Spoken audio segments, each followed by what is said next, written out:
20-22 साल की उम्र में जाके नौकरी कर लग जाती है इसकी, समझो वो यंग होता है बिल्कुल। और जब वो रिटायर होता है 60 साल में, तो दसियों बीमारी से ग्रसित होता है, दसियों बीमारी घिर चुकी होती है उसके शरीर में, पैसा कमाते कमाते। और फिर जो रिटायरमेंट में जो पैसा मिलता है वो उसकी बीमारी में ही लग जाता है। तो कहने का मतलब ये है कि आप लोग हम लोगों की बात पर विश्वास रखें, भरोसा करें, आपको यहाँ से पैसा भी मिलेगा और सेहत भी मिलेगी।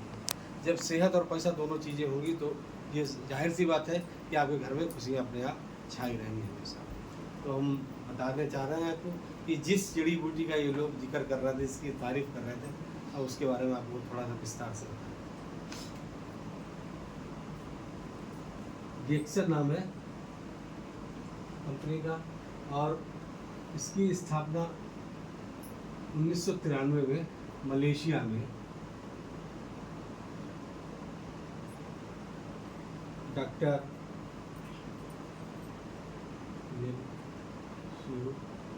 जिन इन्होंने की थी। और ये IIT के स्टूडेंट थे, IIT खड़गपुर से इन्होंने किया था। इसके बाद इन्होंने गैनोडर्मा के ऊपर 10 साल तक रिसर्च की, 10 साल तक रिसर्च की, और ये बताया कि दुनिया में 38,000 प्रकार का गैनोडर्मा पाया जाता है, जिसमें से 36,000 प्रकार का जहरीला है, इसका खाने में कोई इस्तेमाल नहीं किसी भी तरीके से। इसमें से 2000 प्रकार के ऐसे जो खाने योग्य थे, और इन 2000 में 200 ऐसे थे जो औषधि गुणों से भरपूर थे, इनके अंदर औषधि गुण थे जो हमारी सेहत के लिए फायदेमंद। उन्होंने अपने रिसर्च में 6 गैनोडर्मा ऐसे निकाले जो हमारी सेहत के लिए बहुत ज़्यादा फायदेमंद थे। उनके नाम है हार्ट गैनो, लीवर गैनो, ब्रेन गैनो, रुई गैनो, पिकाक गैनो, किमसेन गैनो। 1 2 3 4 5 6, ये 6 तरीके के गैनोडर्मा है जो हमारी सेहत के लिए बहुत फायदेमंद है। डॉक्टर लिम ने क्या करा, इन 6 की पावर निकाल ली और किसी एक में डाल दी, इसको 6 in 1 बना दिया। ये दुनिया में आज तक कोई नहीं कर पाया, इसीलिए इन्हें physician of the new millennium award दिया गया, physician of the new millennium. अब ये 6 in 1 जो तैयार हुआ है, इसका हमारे शरीर पर काम क्या है, इसके बारे में आपको कितनी बात समझ में आई है? नहीं कोई चीज़ समझ में आ रही है आप पूछ सकते बीच में, ठीक है।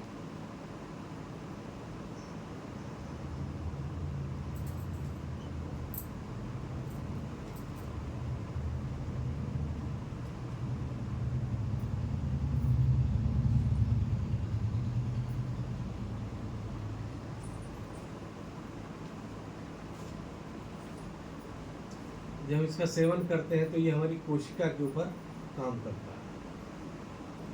हमारा शरीर छोटी छोटी महीन कोशिकाओं से मिलकर बना हुआ है। क्या काम करता है, वहां से विषैले तत्वों को बाहर निकालता है।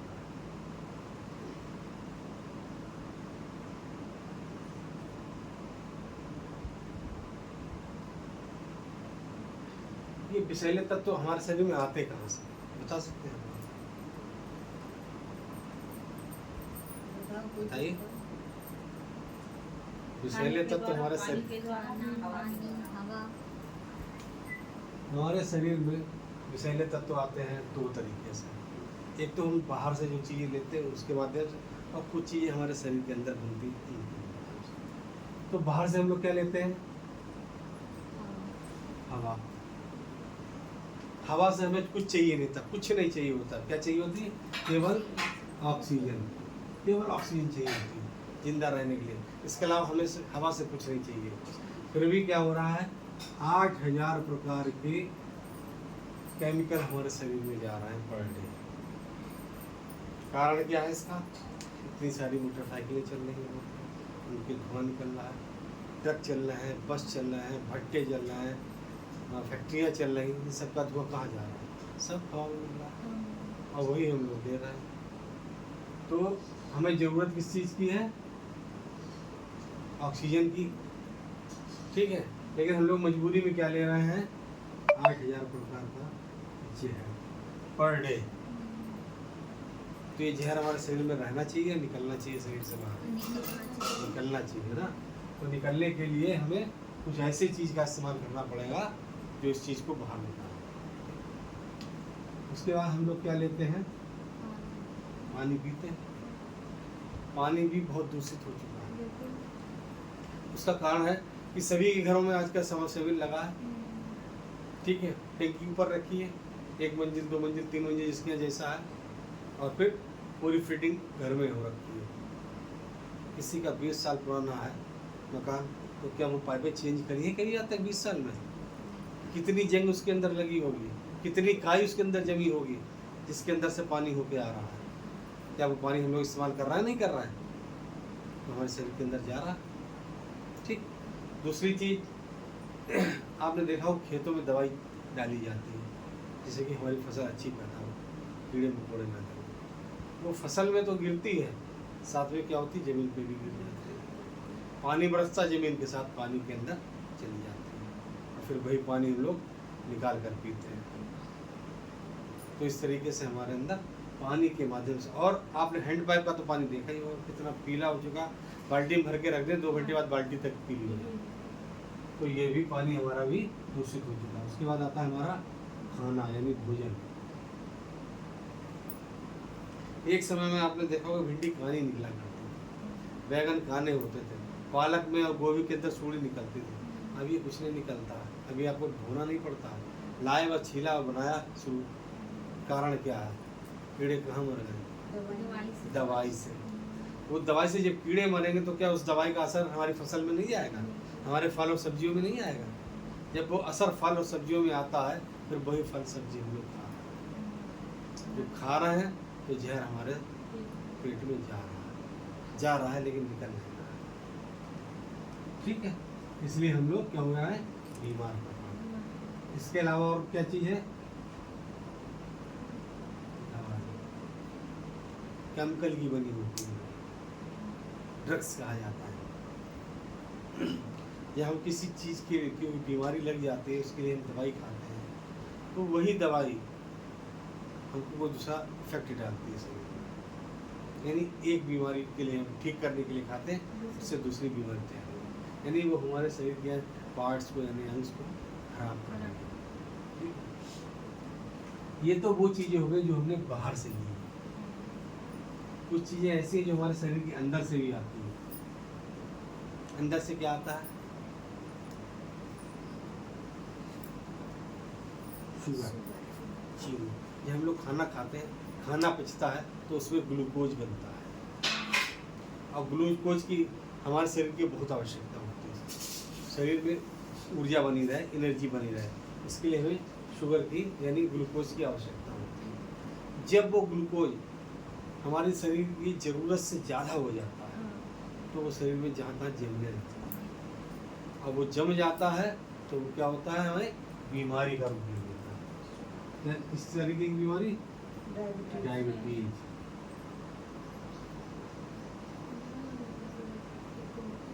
मधुमेह जिसे कहा जाता है। अब डायबिटीज हो जाने पर क्या होता है? शुगर जो है वो बर्न नहीं हो पाती, जल नहीं पाती, तो ये हमारे अंगों में जहाँ तहाँ जमा होने लगती है। जैसे अगर लीवर में जमा हो गई, जब अधिक मात्रा हो जाती है तो हमारा शरीर लीवर में उसको भेज देता है, और शुगर जब लीवर में आती है तो लीवर उसे ट्राइग्लिसराइड में चेंज कर देता है, और ट्राइग्लिसराइड एक मोम जैसा पदार्थ होता है, वो हमारी जाके खून की नली में जमा होने लगता है। इससे प्रॉब्लम हो जाती है उनको बीपी की, हार्ट अटैक की, क्योंकि वो ब्लॉकेज पैदा कर देता है।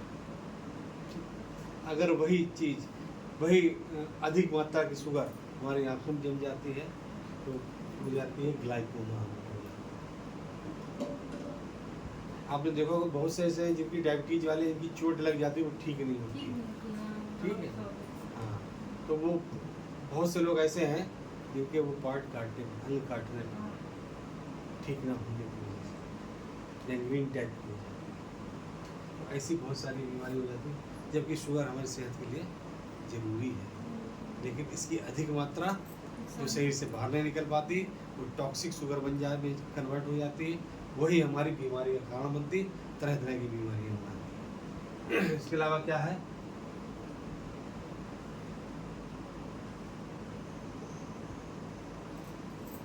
कोलेस्ट्रॉल, इसकी ज़रूरत होती है, बहुत ज़रूरत होती है हमारे शरीर में कोलेस्ट्रॉल की, लेकिन जब इसकी अतिरिक्त मात्रा शरीर में आ जाती है तो वो भी हाई बीपी का रूप ले लेता है,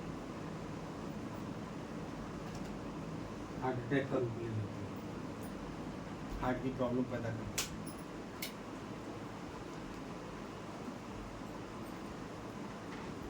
कफ, जब हम लोग हवा लेते हैं कुछ पार्टिकल्स हमारे शरीर में जाते हैं तो हमारे फेफड़े इनको एक एक इकट्ठा कर देते हैं, तो वो धीरे धीरे कफ में कन्वर्ट हो जाते हैं, जिससे कि कफ बाहर निकल जाए तो वो गंदगी बाहर निकल जाएगी, ठीक है। लेकिन कभी कभी ऐसा होता है जब कफ बाहर निकलता है तो हमको कुछ दिक्कत होती है, हम जाके तुरंत दवाई ले लेते हैं, और दवाई लेने का नतीजा ये होती है कफ वही जम जाता है, और कफ जब जम जाता है तो वो क्या कहलाता है, दमा में कन्वर्ट हो जाता है, ठीक।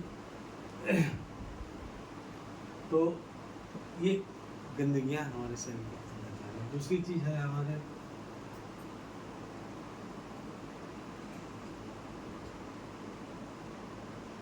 यूरिक एसिड, जब हमारा खाना पचता है तो उसमें ब्लड यूरिया बनती है, और वही ब्लड यूरिया की मात्रा जब अधिक हो जाती है तो शरीर में जहाँ जहाँ जमने लगती है वहाँ दिक्कत हो जाती है, वो कन्वर्ट कर देते, ब्लड यूरिया कन्वर्ट हो जाता है यूरिक एसिड में, और यूरिक एसिड अगर पथरी के रूप में जमा होगी, गोल गोल जमा हो गई तो वो पथरी का रूप ले लेती है,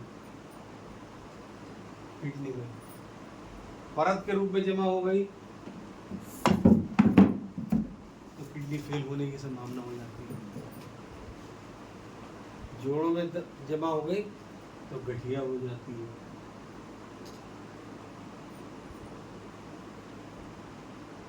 ये सब चीज़ें जरूरी है, हमें चाहिए हैं, लेकिन इनकी अतिरिक्त मात्रा हमें बीमार करते हैं, जो हमारे शरीर से निकल नहीं पाती, इनका निकलना बहुत जरूरी है।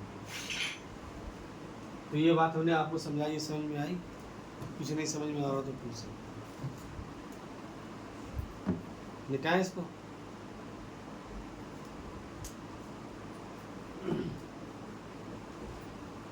ये मैंने वो बताया कि विषैले तत्व तुम्हारे शरीर में जाते कहाँ से,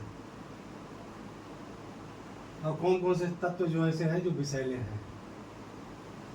हमारे शरीर के अंदर से जो बनते हैं तत्व वो हमारी आवश्यकता होती है, लेकिन उनकी मात्रा अधिक मात्रा जो शरीर से बाहर नहीं निकल पाती वो विषैले तत्वों का रूप है।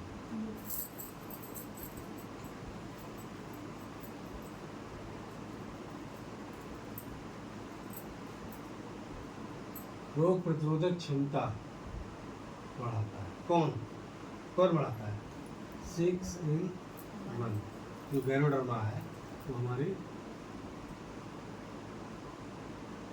रोग प्रतिरोधक क्षमता को बढ़ाता है। इम्यूनिटी सब अब जान गए, पहले नहीं जानते थे, सन 2020 से सारे लोग जान गए जब से कोरोना हुआ। तो इम्यूनिटी के बारे में ज़्यादा कुछ समझाने के बारे में नहीं है।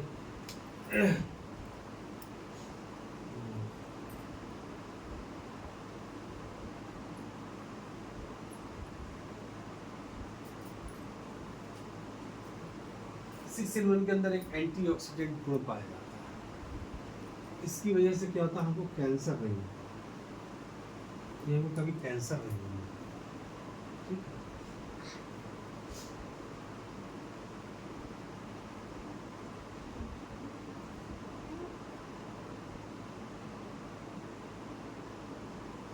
ऑक्सीजन अवशोषित करने की क्षमता को बढ़ाता है। आपने देखा होगा, हम जब कोई पेशेंट मरीज या कोई पेशेंट लेके जाते हैं तो सब उंगली में लगा के चेक करते हैं, तो ऑक्सीजन पल्स चेक की जाती है कि उसका ऑक्सीजन लेवल डाउन तो नहीं है, डाउन है तो फिर उसे ऑक्सीजन दी जाती है। तो अगर हम 6 in 1 खाते रहेंगे तो हमारे शरीर की क्षमता यानी ऑक्सीजन लेने की क्षमता को अपने आप ऑटोमेटिक बढ़ा देता है।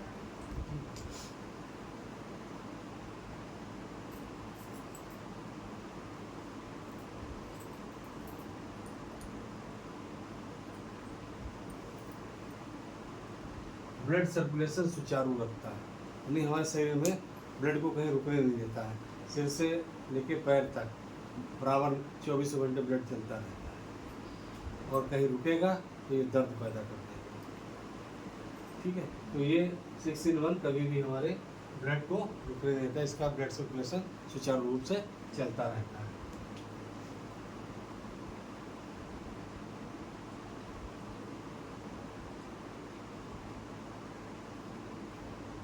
कोलेस्ट्रॉल को जमने नहीं देता है, जमने नहीं देता है।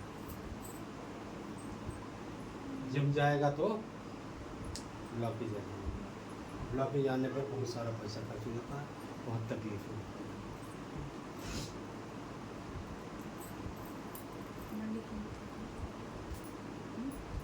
ये लौकी से हट हाँ जो तुम्हारे दाम के लिए लौकी क्लियर कर देना।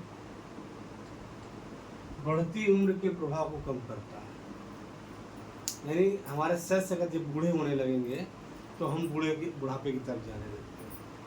ये हमारे सेल्स को जल्दी बूढ़ा नहीं होने देता। जो इसका सेवन करेगा, जो 60 साल जिंदा रहने का कम से कम 80 साल, और वो भी यंग और स्वस्थ, जल्दी बूढ़ा नहीं लगेगा। और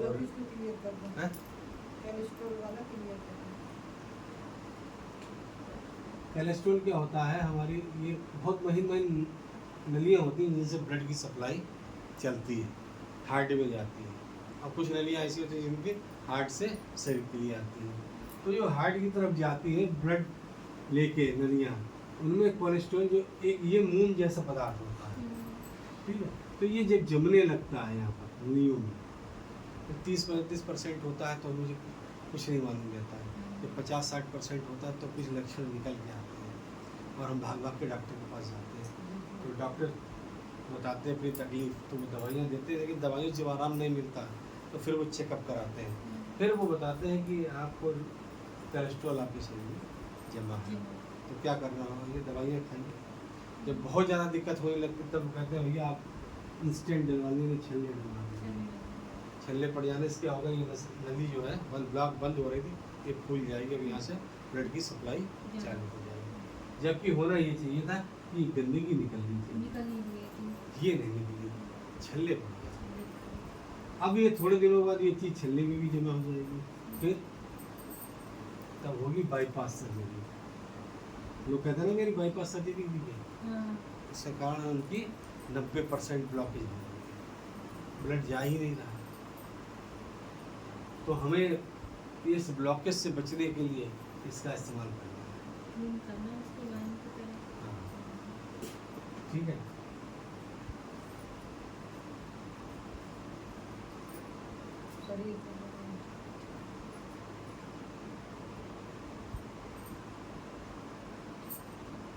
शरीर को बैलेंस में रखता है। कैसे रखता है, कोई बताएगा? जैसे बीपी बढ़ जाए तब भी दिक्कत, घट जाए तब भी दिक्कत, शुगर है बढ़ जाए तब भी दिक्कत, घट जाए तब भी दिक्कत। बैलेंस में है तो कोई दिक्कत नहीं, बैलेंस में है तो कोई दिक्कत नहीं। थायराइड है। थोड़ा इसके बैलेंस के बारे में आपको और बता रहे हैं। हमारे शरीर में 2 तरीके की क्रियाएं होती हैं। एक होती है जैव रासायनिक क्रिया, और एक होती है जैव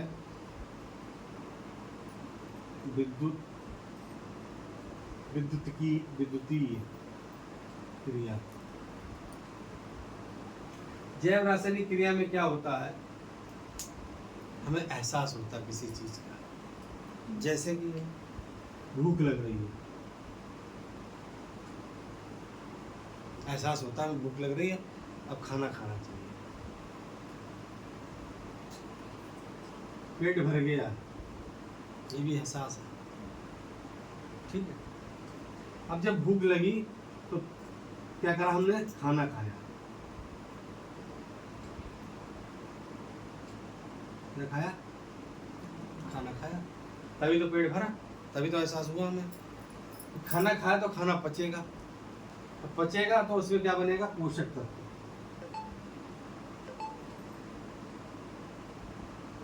पोषक तत्वों को एक एक कोशिका तक पहुंचाना, ये जैव रासायनिक क्रिया में आता है, जिससे कि कोशिका में ऊर्जा बनी रहे, एनर्जी बनी रहे और हम चलते रहें। ठीक, इस जैव रासायनिक क्रिया में कुछ चीज़ें ऐसे बनती हैं जिनकी हमें आवश्यकता नहीं होती, अनावश्यक तत्व बनते हैं, उनको शरीर से बाहर निकालें। ठीक, ये हो गई जैव रासायनिक क्रिया। दूसरी होती है जैव विद्युत क्रिया। जैव विद्युत क्रिया में संकेतों का आदान प्रदान होता है। क्या होता है? संकेत, संकेतों का आदान प्रदान। कुछ संकेत हमारे अंग से दिमाग में जाते हैं और कुछ संकेत दिमाग से अंग में जाते हैं। एग्जाम्पल के लिए, आप चल रहे हैं, पैर में कांटा लग जाए, एकदम पैर उठ जाता है आपका, कैसे पता चलता है? संकेत हमारे माइंड में तुरंत संकेत जाता है, 1 सेकंड नहीं लगती है कांटे लगते हैं, यानी बिजली की गति से जाता है। इधर बटन जला दबाया, उधर लाइट बल्ब जल जाता है, इतना ही समय लगता है वहाँ। अब दूसरी चीज, हमने खाना खाया और उसको पचाना है, तो पचेगा कैसे? इस संकेत के माध्यम से हमारे शरीर को संकेत जाता, अंगों को संकेत जाता है कितनी मात्रा में पाचक रस, एंजाइम कितने समय में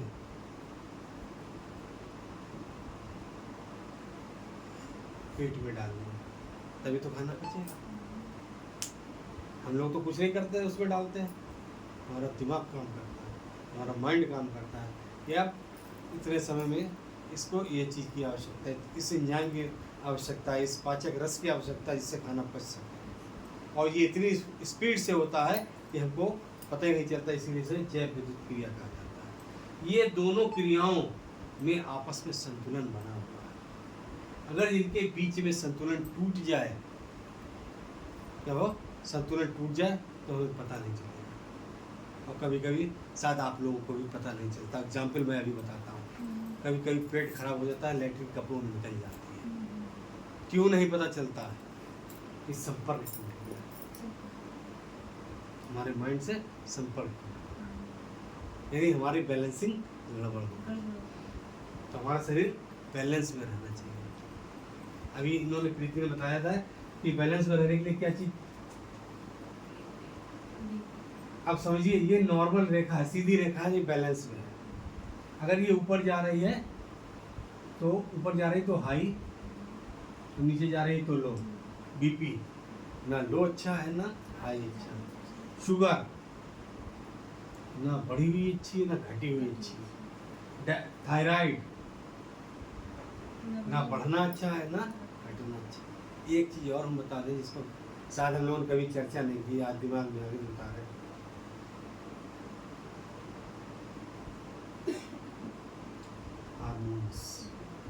हार्मोन्स अगर डिसबैलेंस हो जाए तो बच्चे नहीं होते, पीरियड टाइम से नहीं आता है। ये सब चीज़ें हमें बैलेंस में रखनी है।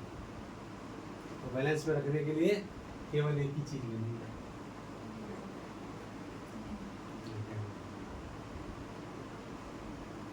और इसका कोई साइड इफेक्ट नहीं है, नो साइड।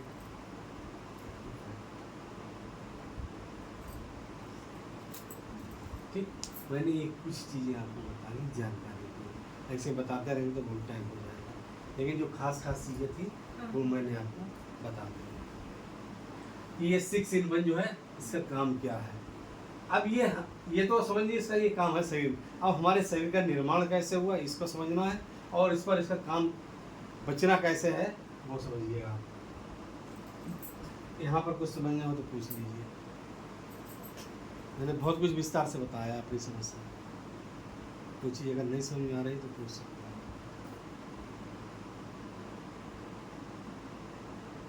आ रही सारी चीज़ समझ में?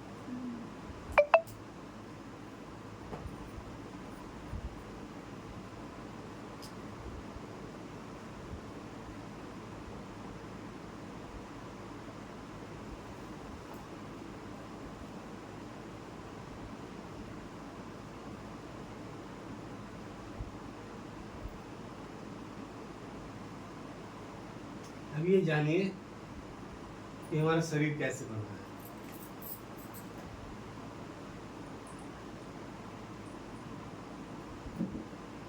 एक कोशिका माता की और कोशिका की पिता की मिलकर सबसे पहले एक कोशिका का निर्माण होता है।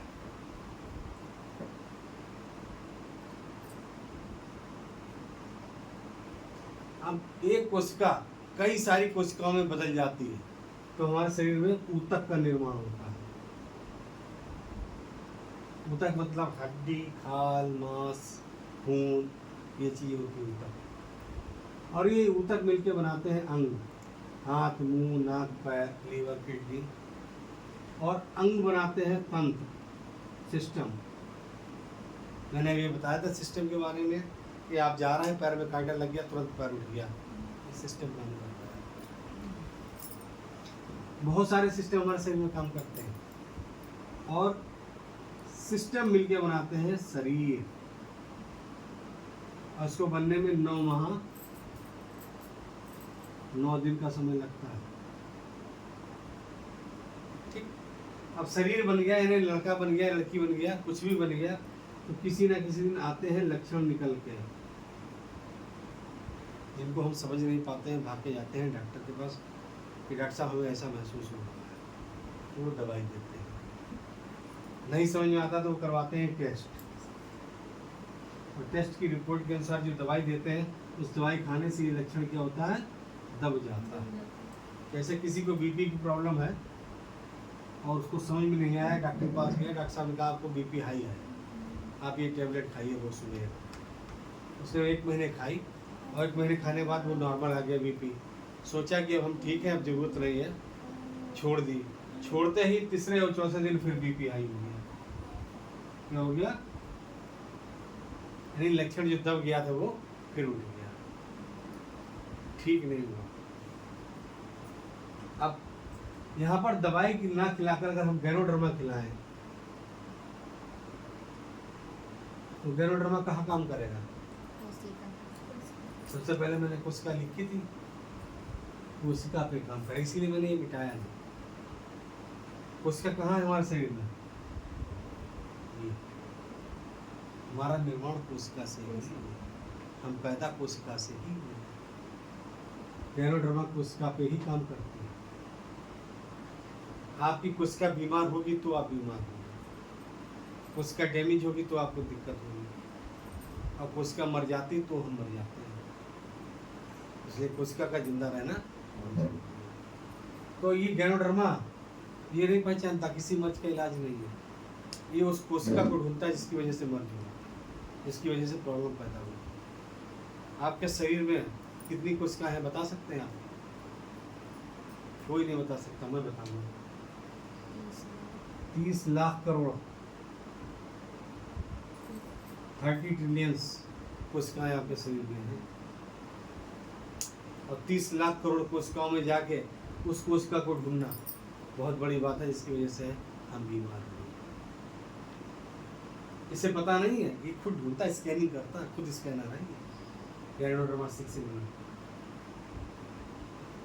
और कोशिका को सही करने के बाद अगर ये कोशिका डेड भी हो चुकी है, मर भी चुकी है, उसे रीजनरेट यानी दोबारा पुनर्जीवित कर सकता है, ये क्षमता है इसके अंदर। इसलिए बीमारियां ठीक हो जाती हैं, इसलिए गांठें गल जाती हैं, इसलिए कैंसर ठीक हो जाता है। वो लाइलाज बीमारियां ठीक होती हैं जो दवाइयों से ठीक नहीं होता। कोशिका ठीक होने फिर उससे जुड़े ऊतक उसको ठीक करता है, ऊतक ठीक होते ही अंग को सही करता है, अंग सही होते ही तंत्र हमारा सही हो जाता है, और तंत्र सही होते हमारा शरीर सही हो जाता है, और शरीर जब सही हो जाएगा तो लक्षण ऑटोमेटिक खत्म हो जाएगा। जैसे कि प्रीति ने बताया कि माइग्रेन थी, माइग्रेन इस सिस्टम के तहत सही हुआ, ऐसे नहीं सही हुआ। इनके सिर में गांठ थी, ट्यूमर था, इस सिस्टम के सही थे। उनके यूट्रस में गांठ थी, इस सिस्टम के सही तरीके से सही हुआ। अब एक समझने वाली बात है, ये पौधा है, इसकी जड़ें हैं और ये इसका पत्ता है। पत्ता पीला होने लगा है, पानी की आवश्यकता है, तो पानी आप कहाँ देंगे? जड़ में। जड़ में अगर पानी देंगे तो ये पत्ते अपने आप हरे भरे हो जाएंगे। हमारी शरीर की जड़ कहाँ है? कोशिका। दवाई हम लोग कहाँ ले रहे हैं? पत्तों का। इसीलिए बीमारियां ठीक नहीं होती। कौन सी नहीं होती बताएंगे? बीपी, शुगर, इन्हें जिसे डायबिटीज बोलते हैं, ठीक, दमा, ठीक, लीवर की प्रॉब्लम, किडनी की प्रॉब्लम, ठीक है, हार्ट की प्रॉब्लम, ठीक है, और माइग्रेन, सर्वाइकल, गठिया, मैंने कुछ लिखी है ऐसी बहुत सारी बीमारियां। बुखार के अलावा और बाकी कोई भी नहीं से। अब ये खास बात है इनमें एक चीज खास बात है जो आपकी समझ में नहीं आ रही, मैं बता दे रहा हूँ। ये सारी बीमारी हमारे शरीर के अंदर की है, एक भी बाहर की नहीं है।